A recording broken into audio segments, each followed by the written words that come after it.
আর সারা বাংলাদেশের একই চিত্র। ঢাকা বিশ্ববিদ্যালয় থেকে শুরু করেছে, আর আপাতত জগন্নাথ বিশ্ববিদ্যালয়ে গিয়ে একটু বিশ্রাম নিচ্ছে। যত বিশ্ববিদ্যালয় নির্বাচন হয়েছে সবগুলাতে আমাদের জুলাই যোদ্ধারা, তরুণ তরুণীরা, যুবক যুবতীরা জানিয়ে দিয়েছে আমরা ফ্যাসিবাদের দূষরদের সাথে নাই। এখনই যারা মানুষের উপর অত্যাচার করে, নির্যাতন করে, চাঁদাবাজি করে, লুণ্ঠন করে জনগণের সম্পদ, ক্ষমতায় গেলে এরা কি করবে? সারা বাংলাদেশকে কামড় দিয়ে খেয়ে ফেলবে। মা বোনদের ইজ্জতের ধার ধারবে না।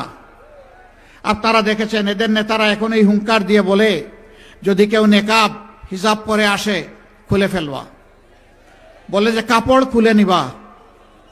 এরা কি মায়ের সন্তান না? এরা মায়ের ঘর থেকে জন্ম নেয় নাই? এরকম আচরণ যারা করবে এদেরকে মানুষ বলা যায়? আমি তার প্রতিবাদ করি, এখন আমার পিছনে লেগে গেছে।